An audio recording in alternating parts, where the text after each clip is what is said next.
Спасибо, что пришли сегодня к нам. Начнем с того, что мы знаем, что вы родились в Казакли и начали свой творческий путь в Гагаузии. Но после вы переехали жить в Канаду. Также вы некоторое время работали в научно-исследовательском центре Марии Маруневич в Камрате. Хотели бы поговорить с вами сегодня о вашей творческой деятельности и о том, как вы по протяжению лет видите развитие нашей автономии. Но сначала все-таки начнем с творчества. Расскажите, как все начиналось, в каком возрасте вы начали рисовать, кто заметил ваш талант и кто был тем человеком, который помог вам развивать этот талант? Это такой широкий вопрос, но я постараюсь ответить по полочкам. Рисовать я начал рано. От кого я первый раз увидел рисунок, это от моего брата. Он, рисуя, нам рассказывал истории и рисовал. Визуально все это делал, мне это понравилось. И я тоже пытался, как мой брат, рисовать. Но впоследствии жизнь так получилась, что мы встретились с художником Дмитрием Петров. Ему сказали: Дмитрий Петров, нам понравилась ваша работа, и мы хотим стать художниками, как и вы. Ну, конечно, он улыбнулся и говорит: давайте в воскресенье приедете ко мне домой, я вам расскажу, что такое искусство. И в одно воскресенье мы к нему поехали. Я помню прекрасно этот день. Мы сидим, и он нам рассказывает про искусство, что такое картина, что такое художник, что такое скульптура, что такое вообще визуальное искусство. Конечно, это нас шокировало, все было новое и заразило. И в конце нашего разговора он нам посоветовал: если вы хотите, молодые ребята, если хотите большему научиться, я открываю кружок изобразительного искусства в школе. Конечно, это будет платное, это экспериментальное такое начало. Ему дали это, разрешили, и если это получится, в дальнейшем, возможно, это будет как бы художественная школа в селе Казакли. Мы первые, которые записались, нас было 7, мы ходили где-то год, рисовали. И вот первое знакомство с рисунком, с живописью, с красками было через Петрова Дмитрия. Я, как говорится, окончил среднюю школу, и опять вот это не точно мечта, а желание поступить в реальное художественное училище у меня до сих пор до того времени было, но отец у нас такой прагматичный гагауз. Он сказал, он школу окончил, тем более он знал, что у нас был факультативный курс в школе автодела, и я получил права. Ну, я окончил школу, и он говорит: теперь надо работать. Наша семья была большая, нас было 5, и в финансовой стороне у нас не было так. Мы как бы средняя такая семья советского колхозника. И отец работал шофером, конечно, в колхознике. В колхозе он знал всех там, которые помогли бы мне устроиться. И он поговорил с завгаром, я устроился слесарем после школы. Год поработал слесарем, и, между прочим, это даже помогло мне. Я вот узнал реальность жизни колхозников. После года работы мне просто повезло. Открылась программа в Чадурлынге на художника-оформителя. Я записался, это уже 87 год, я записался и поступил. Тогда было без экзаменов. Мне кажется, без экзаменов, только были конкурсы рисунков. А то, что у меня были рисунки хорошие, я поступил. И год я учился в художественном училище. И, к сожалению, как и все подростки в Советском Союзе, я должен был отслужить армию. И мне призвали в советскую армию. Это в 1987 осенью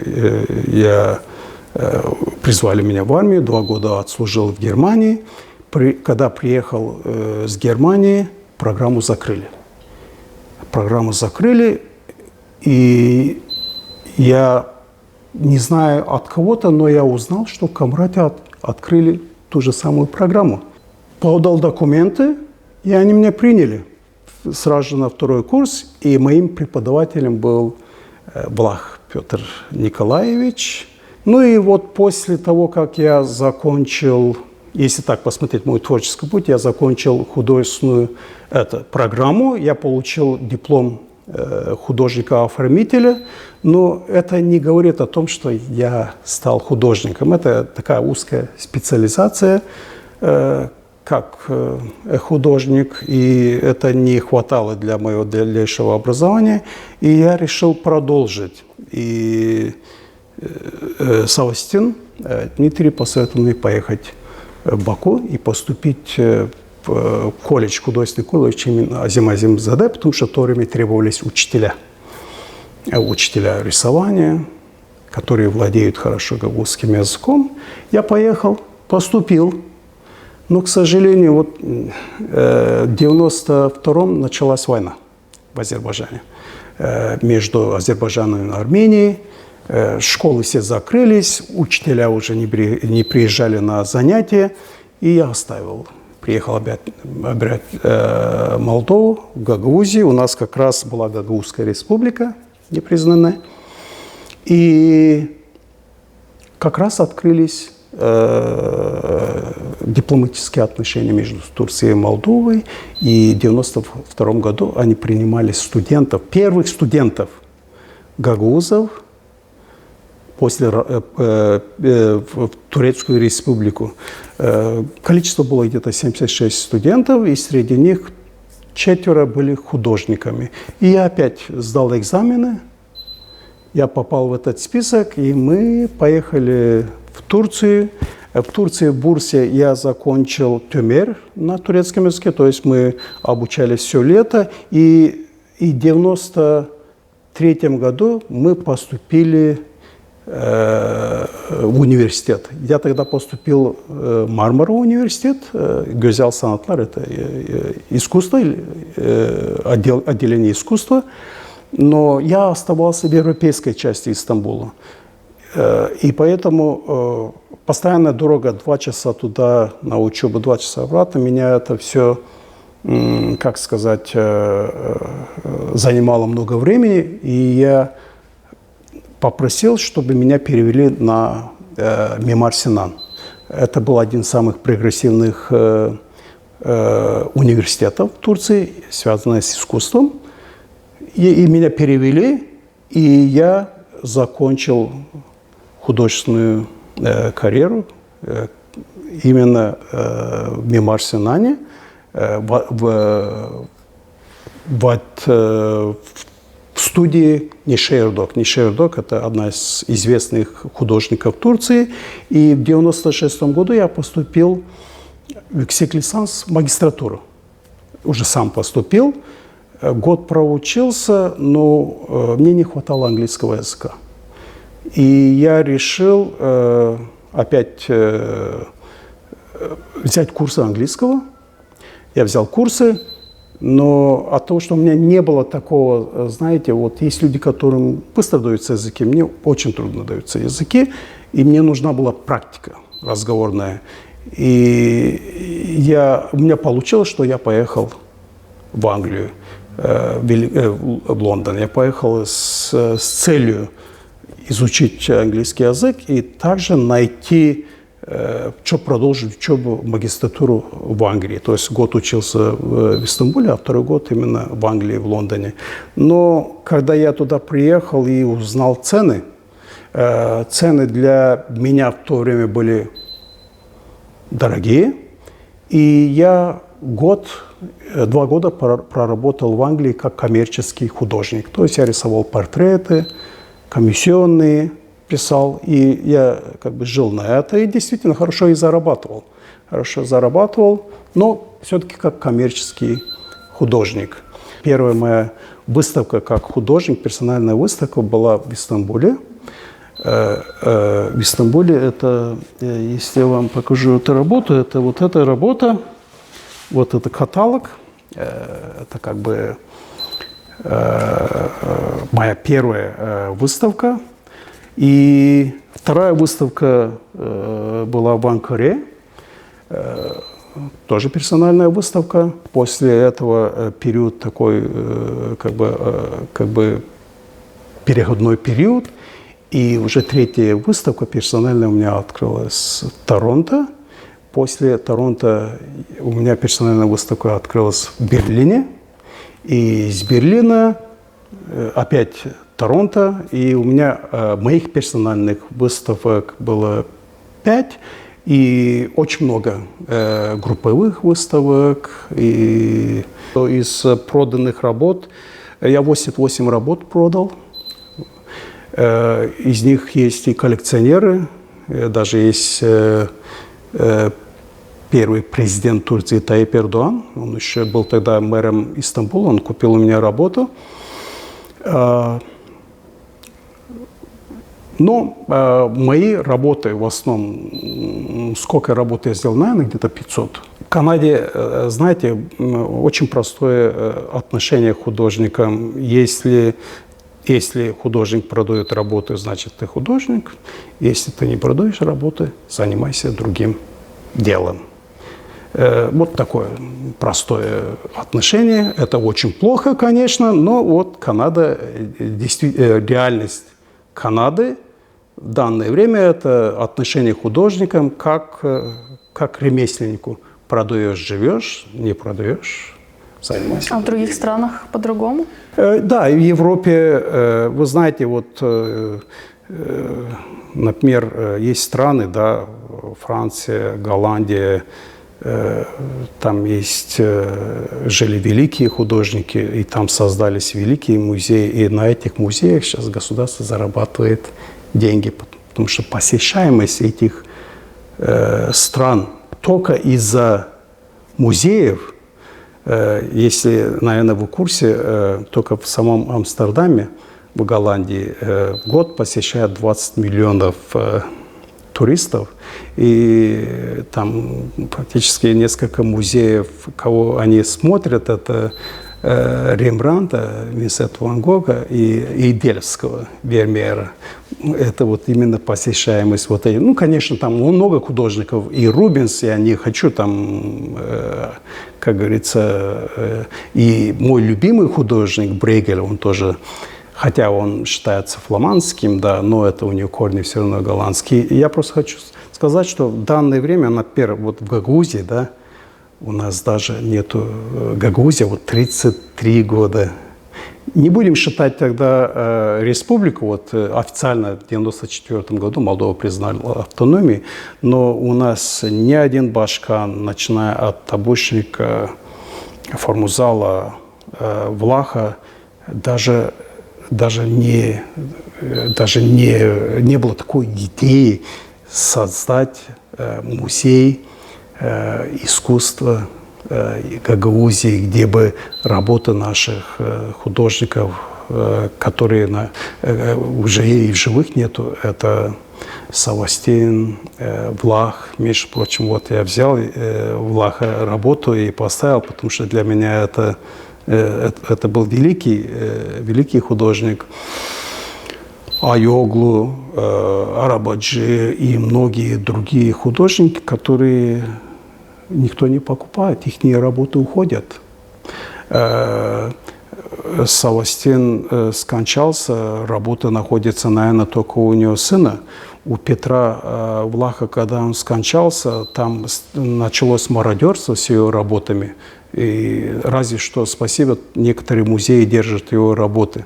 А у него же было таких работ тысячи работ. Что вы вкладываете в свои картины? Вот вы говорили, у вас около 500 картин.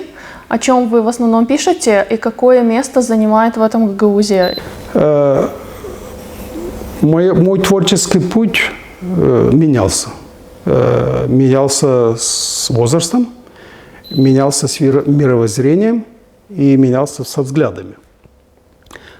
Живя в Истамбуле, я больше сконцентрировался на Истамбуле, на историческом Истамбуле.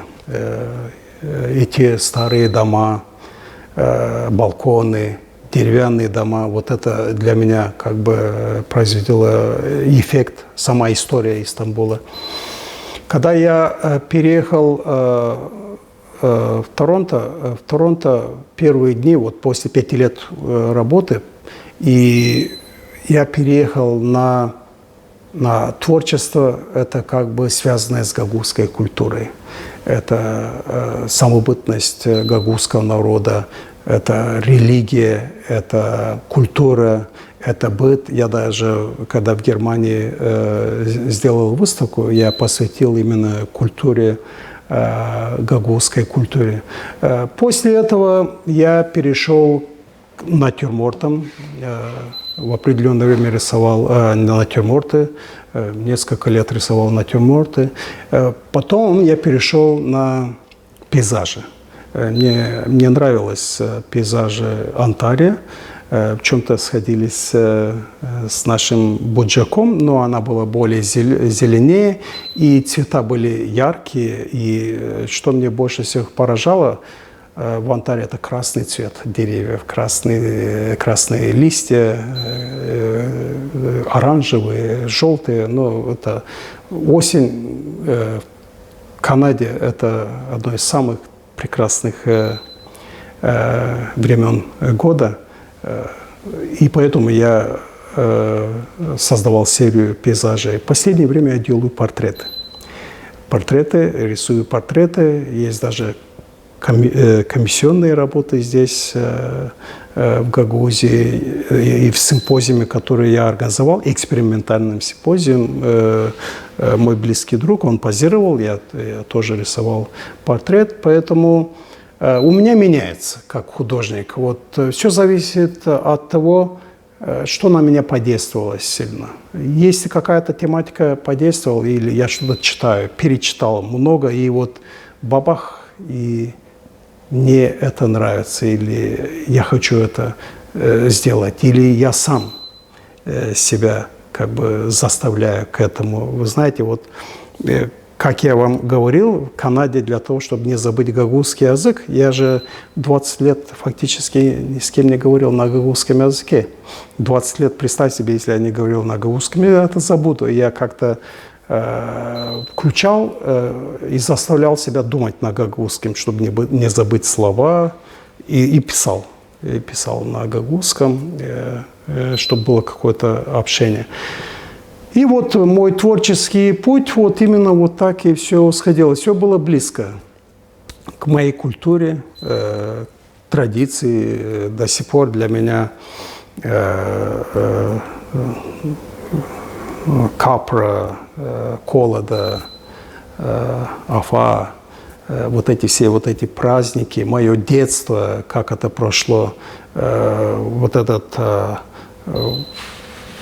можно так сказать, вот эти человеческие отношения, простые в то время, в гагузской среде, эти дома, маленькие дома, я говорю вам, это 70-е, не 70-е, да, 70-е, 80-е годы, это была такая типичная Гагаузия с маленькими длинными домами, сундурма, и люди, которые постоянно куда-то идут, работают, заняты. Постоянная речь, гагузская речь в селах постоянная. Не было такого, чтобы люди в Казахлии говорили на русском языке. Постоянная речь гагузская. Вот это у меня осталось в памяти, и вот это мне дает вдохновение.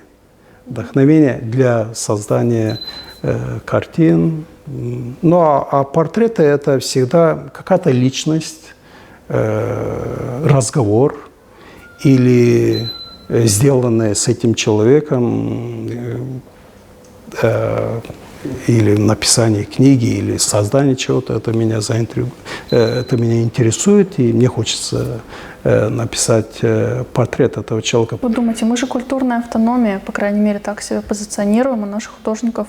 Получается, на них не было спроса, их работы негде презентовать. Ну, у нас проводятся выставки, конечно.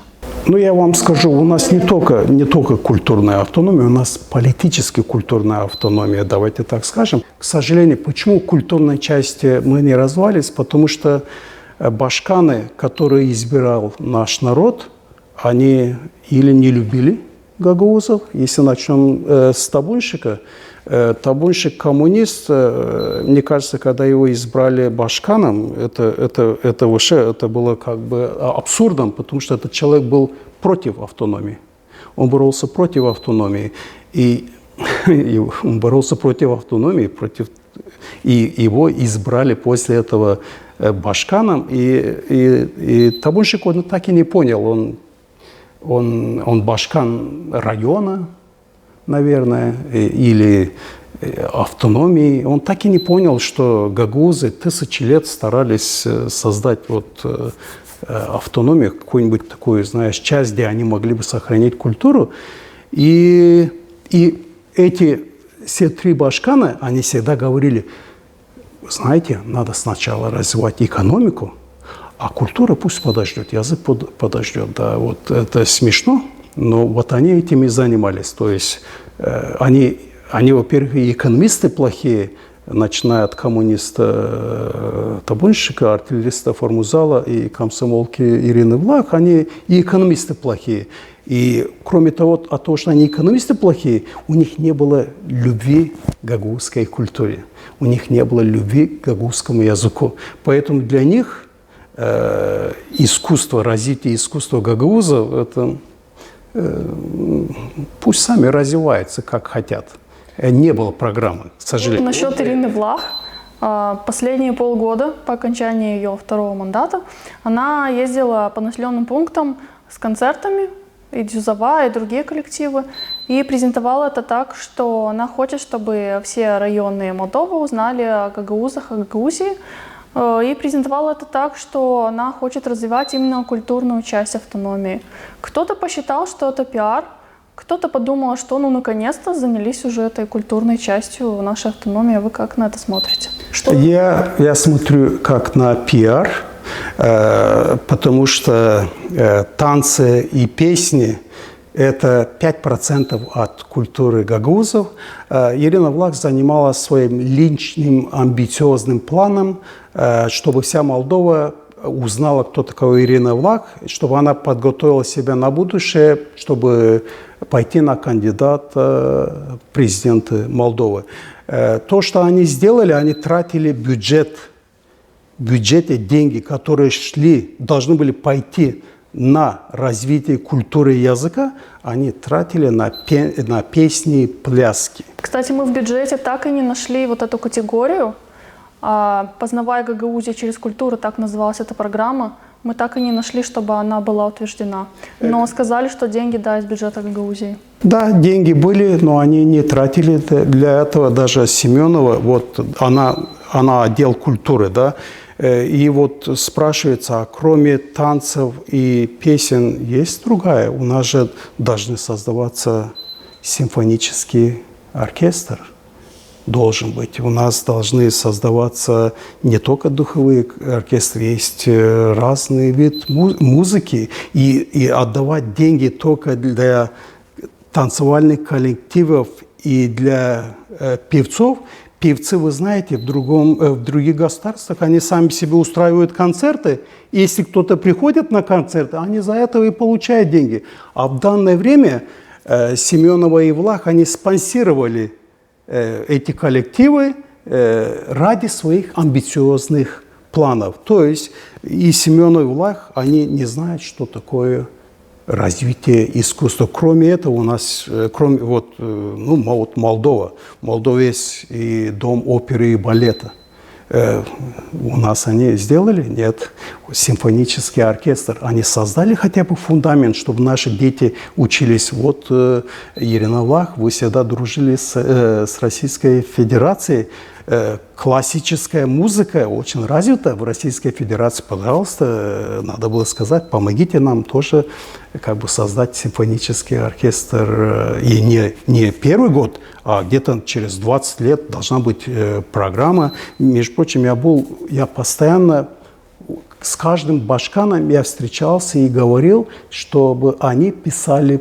Даже вот последний раз я был у Ирины Влах и говорю, Ирина Влах, невозможно просто так развивать язык. Должен быть план развития гагаузского языка этот план должен писаться и закрепиться в уложении Гагаузии. И ни один башкан не имел права менять это. И развитие гагаузского языка, как Гюллю Карамфил говорит, что только в домах должно быть, это абсурд.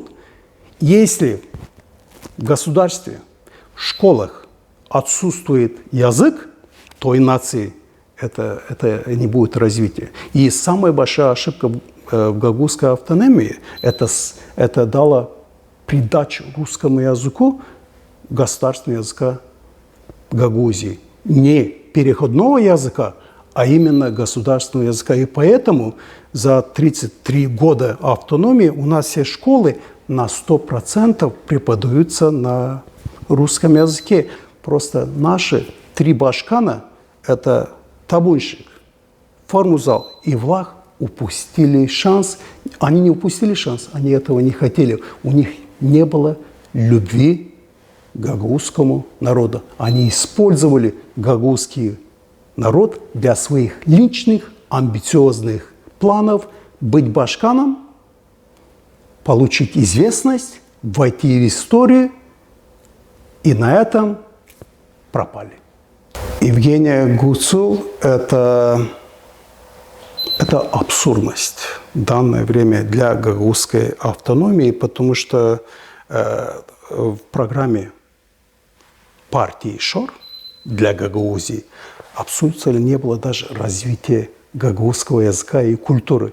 Они просто ШОР, я как думаю, он понял, что в данное время он преступник, и последняя возможность остаться у власти в Молдове – это используя гагаузов. И они быстренько назначили кандидата Евгению Гуцул на башкана. Они использовали финансы, большие финансы использовали, и в основном 27 тысяч гагаузов, которые голосовали за Гуцул, они голосовали за ШОРа. Гуцул, Евгения Гуцул – это представитель ШОРа, она это признает, она всегда это даже говорит и не скрывает.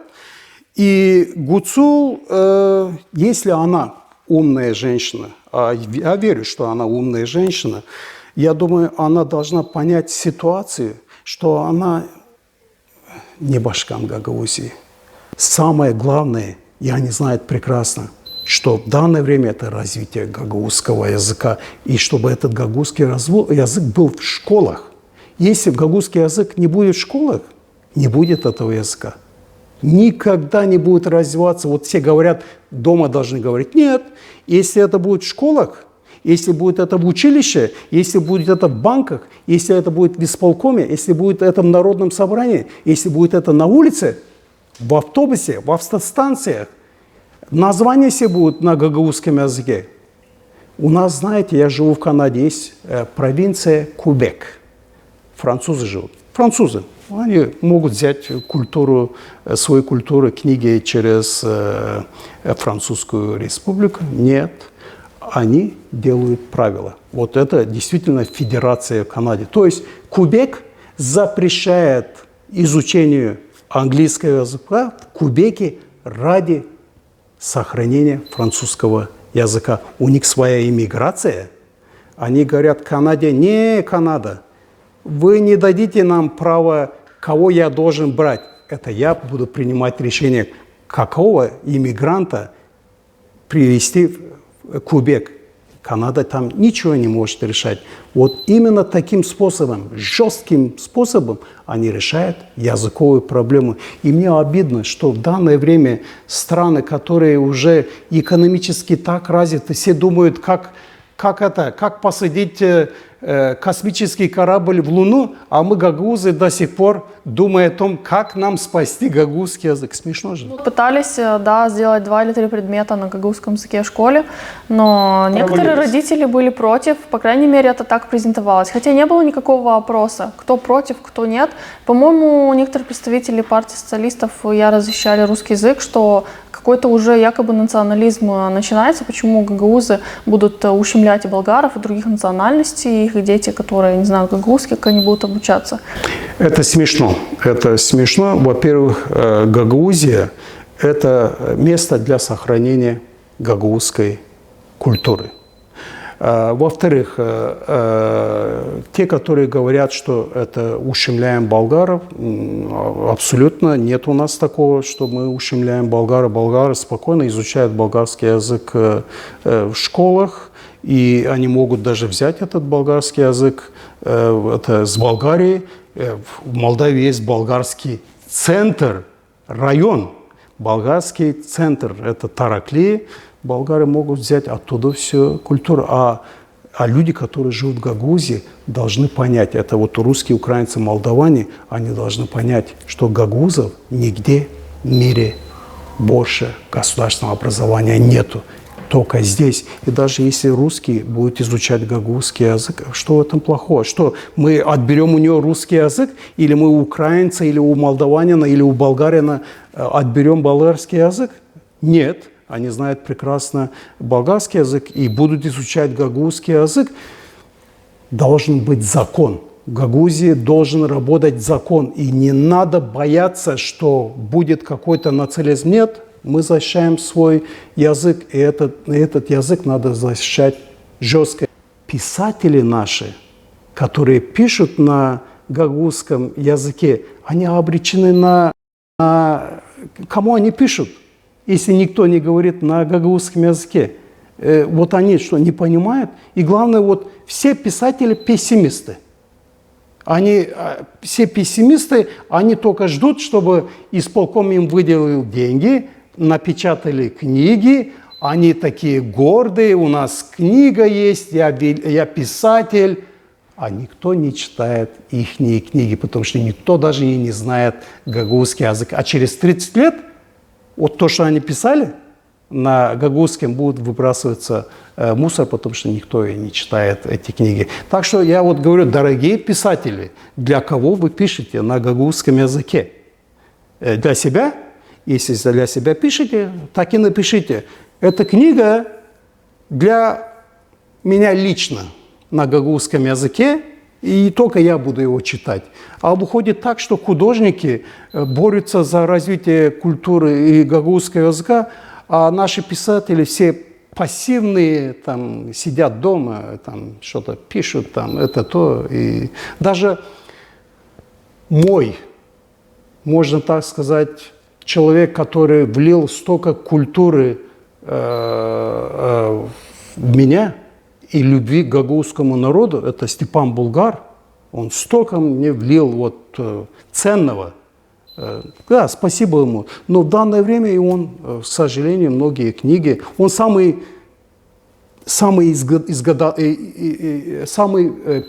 можно так сказать, больше всех, которые пишут книг в данное время, как писатель, но половина их книг, а может даже 80% написано на русском языке. И только определенная часть написана на гагаузском языке. Значит, есть какая-то проблема в этом.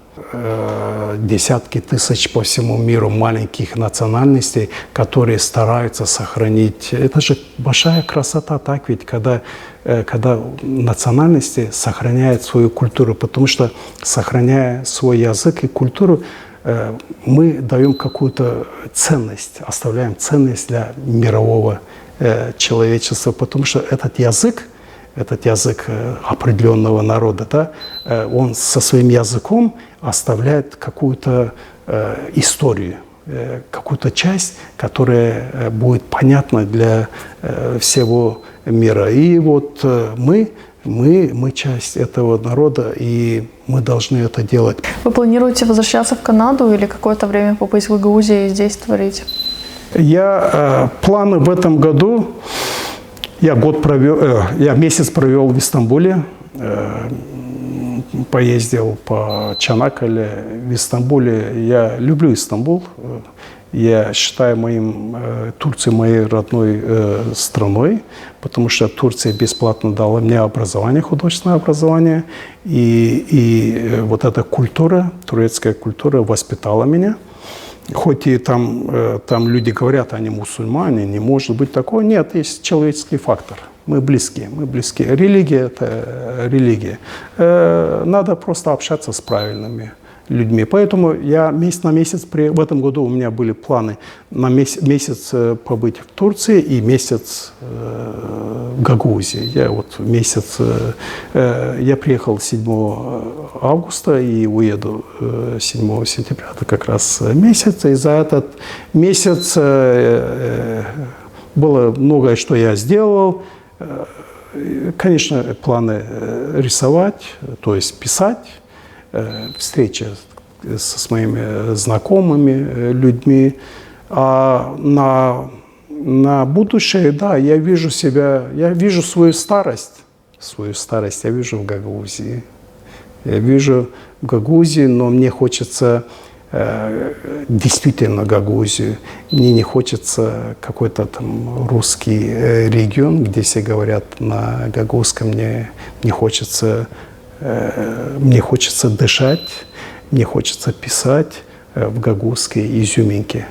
Я не хочу, приехав в автономию, переходить на русский язык. Но когда я приезжаю в Гагаузию, я хочу чувствовать себя гагаузом, я хочу покупать гагаузские книги, я хочу общаться на гагаузском, я хочу слышать гагаузскую речь не только у себя дома, я хочу слышать это на улице, я хочу слышать это в школе, я хочу это слышать повседневно, я хочу чувствовать себя, что я нахожусь в гагаузском сфере восприятия мира.